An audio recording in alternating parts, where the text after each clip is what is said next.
राजनीति में ना कोई परमानेंट दोस्त है ना कोई परमानेंट दुश्मन। सही कह रहा हूँ ना दयाशंकर जी? हाँ, राजनीति तो इसी को कहते हैं कि संभावनाओं की राजनीति है। इसीलिए ओम प्रकाश राजभर ने आज आपसे मुलाकात भी की है।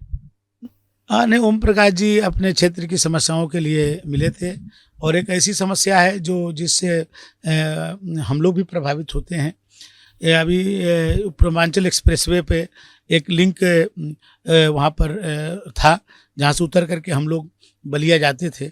उसको अभी जब से टोल शुरू हुआ है तब से उसको बंद कर दी गई। तो उनका ये कहना था कि एक जो है जहुराबाद में, इन्हीं के विधानसभा में वो कट था, उस कट को फिर से चालू किया जाना चाहिए, परमानेंट किया जाना चाहिए, जिसके कारण रसड़ा के लोग, बलिया के लोग और देवरिया जाने वाले लोग उस रास्ते से फिर वो चले जाएंगे। तो उनका ये था कि आप सरकार में हैं और उधर जो भी 2-3 जिलों में मैं वहाँ के प्रतिनिधि हूँ और उन्होंने का कहना था कि आप परिवहन मंत्री भी हैं और आप भी उसी रास्ते से जाते हैं, तो उधर के लोगों की कठिनाई होगी, आप एक बार संबंधित अधिकारियों से वार्ता करिए। मैंने उनको बताया कि माननीय मुख्यमंत्री जी ने बलिया को लिंक से जोड़ने की सहमति प्रदान की है, लेकिन जब तक नहीं लिंक जुड़ता है, जब तक बनने में टाइम लगता है, तब तक इसके लिए कोई वैकल्पिक व्यवस्था बनाई जाए, मैं इसके लिए वार्ता करूंगा। ये सही बताइए, वो कट बीजेपी में आने के लिए तो नहीं खोज रहे हैं, कोई लिंक खोज रहे हैं बीजेपी में वापस आने के लिए? नहीं, ओम प्रकाश जी को जब आने की इच्छा होगी तो उनको लिंक ढूंढने की जरूरत नहीं है। आप हैं यहाँ पे हैं उनके लिए। वो हमारे पार्टी में के साथ, माननीय मुख्यमंत्री जी के साथ मैंने मंत्री रह चुके हैं, उनके मंत्री परिषद के, और हमारे पार्टी के शीर्ष नेतृत्व से भी उनका पुराना बहुत ही संबंध है और अभी भी ऐसा नहीं उनके संबंधों को ख़त्म हुआ है। तो वो जब जिस दिन चाहेंगे तो उनके सब संबंध जीवंत हैं और इसके लिए नहीं हमारे पास तो मैं परिवहन मंत्री हूँ और ये रास्ते का सवाल था तो उन्होंने, और बगल के हम लोग थे बलिया लोकसभा में ही, उनका भी विधानसभा आता है, तो एक हम लोग की एक नज़दीकी है और मित्र भी है, आपके दोस्त भी है। व्यक्तिगत भी हमारे उनसे बहुत अच्छे रिश्ते रहे हैं। भले ही वो दूसरे दल चलाते हो, लेकिन हम लोग के व्यक्तिगत रिश्ते कभी वो नहीं हुए, ठीक रहा और आज भी बहुत ठीक है। तो उन्होंने कुछ सुझाव मुझे दिए हैं और जब दो राजनीतिक व्यक्ति मिलेंगे तो कुछ राजनीति बात तो होगी। बिल्कुल बिल्कुल, लेकिन ये बीजेपी भी मानती है कि ओम प्रकाश राजभर के जाने का नुकसान बीजेपी को उठाना पड़ा, ना केवल इस विधानसभा चुनाव में, जब पंचायत चुनाव हुए तब भी उठाना पड़ा। ऐसी गलती 2024 के लोकसभा चुनाव में बीजेपी करना नहीं चाहती। तो ये माने कि आपके जो मित्र हैं, जो दोस्त हैं, आपसे मिलकर गए हैं और जो कभी भी आ सकते हैं, तो वो जल्दी आ जाएंगे बीजेपी में? देखिए, आगे क्या होगा मैं नहीं जानता हूँ, लेकिन मैं इतना जरूर जानता हूँ कि सैद्धांतिक रूप से माननीय ओम प्रकाश जी के वोटर्स वो बीजेपी के साथ हैं और जो वो गरीबों की लड़ाई लड़ते हैं, जो मुद्दे उठाते हैं, वो जो सोचते हैं, मैं कहूँ तो उसको मोदी जी और योगी जी पूरा करते हैं। तो उनको आना भी तो चाहिए। तो हम तो पिछली बार भी कहे थे कि आप गलत जगह जा रहे हैं, क्योंकि वहाँ जा रहे हैं जहाँ पर सभी लोग अपनी जमीन खो चुके हैं। और आप देखिए क्या हुआ कि लंबी लंबी बातें लोग करने वाले, शिवपाल यादव ही नाराज हैं, चाचा ही नाराज हैं। देखिए, आज केवल शिवपाल जी नहीं, मैं कहूँ कि माननीय मुलायम सिंह जी के साथ जो लोग काम किए थे, जो समाजवादी पार्टी के संस्थापक सदस्य थे, आज एक एक करके बहुत सारे लोग आहत हैं।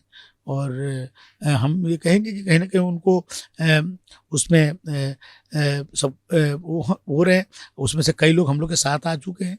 अभी शत्रुघ्न प्रकाश जी, जो माननीय मुलायम सिंह जी के संस्थापक सदस्यों में से समाजवादी पार्टी के थे, आज भारतीय जनता पार्टी के नेता हैं। तो बहुत सारे लोग अभी आहत होकर के आज हम लोग के इससे संपर्क में हैं और वो कहते हैं कि अब हम लोग के लिए कहीं मोदी जी के नेतृत्व में ही हम लोग आगे कुछ कर सकते हैं। जो लोग आ गए, जो नहीं आए वो जल्दी आ जाएंगे। जो नहीं आए वो भी कहते हैं कि आज मोदी जी और योगी जी जो कर रहे हैं वो कभी आज तक हम लोगों ने कभी देखा नहीं है। शिवपाल यादव ने जो ट्वीट किया, उन्होंने लिखा था कल कि जिसको मैंने चलना सिखाया उसने मुझको रौंद दिया, इशारों इशारों में अखिलेश यादव पर निशाना साधा है। समाजवादी पार्टी की ऐसी में स्थिति आप क्या देख रहे हैं? देखिए, ये तो सत्य है भाई, वो चाचा हैं और अखिलेश जी भतीजा हैं, तो भतीजे को तो चाचा प्यार करते ही रहे हैं।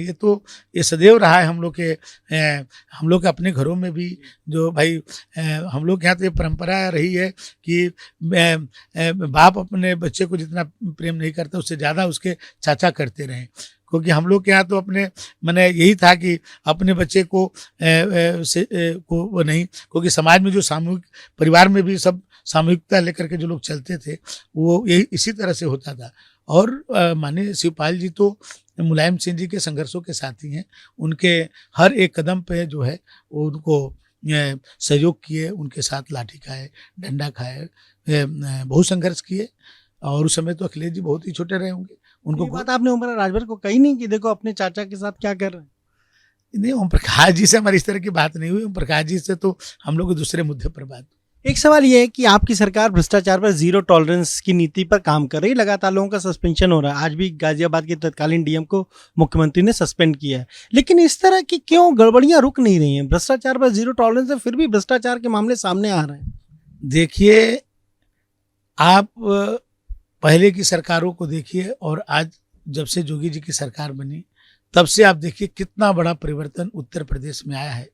पहले लोग जो है उत्तर प्रदेश में आने से डरते थे, और आज जो है, आज केवल हिंदुस्तान के ही नहीं, आज आप दुनिया में आज जो है यहाँ की कानून व्यवस्था को लेकर के चर्चा हो रही है। अब चाइना में जो कंपनी बंद हो रही हैं वो उत्तर प्रदेश में अपने ढूंढ रही है। आप सैमसंग कंपनी आप देखिए, जो मोबाइल की दुनिया की सबसे बड़ी कंपनी है, आज नोएडा में अपनी इंडस्ट्री लगा रही है और प्रोडक्शन चालू हो गया उसका। तो आज एक कानून का राज जोगी जी ने उत्तर प्रदेश में स्थापित किया है। जहाँ तक आप जीरो टॉलरेंस की बात कर रहे हैं, मैं आपको केवल अपने विभाग के बारे में बताता हूँ कि हमारे विभाग में एक डीएल बहुत बड़ी समस्या थी और आज भी बहुत हद तक अभी है। तो डीएल के लिए कितना बड़ा मैंने हमारे यहाँ जो लोग जाते थे हमारे आरटीओ ऑफिस में कितने धक्के खाने पड़ते थे। आज हम लोगों ने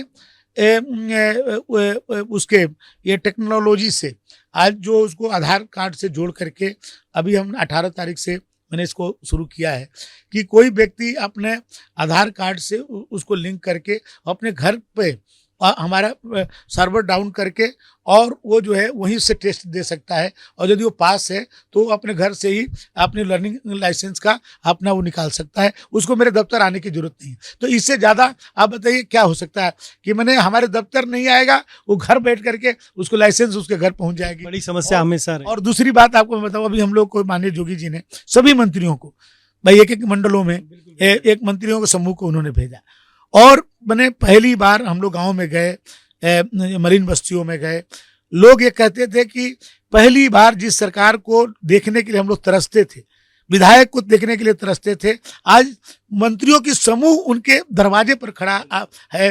ये इससे बड़ा सरकार आज जो है उनके दरवाजे पर जा रही है। ये जोगी जी ने ये उन्होंने किया है। तो ये आपने सुना, क्या कहना है परिवहन मंत्री दयाशंकर सिंह का? साफ तौर पर कह रहे हैं राजनीति में संभावनाएं कभी खत्म नहीं होती, कोई परमानेंट दोस्त नहीं है, कोई परमानेंट दुश्मन नहीं है।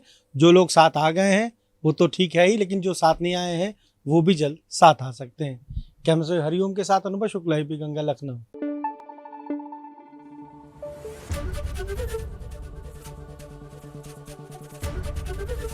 एबीपी गंगा, खबर आपकी, जुबान आपकी।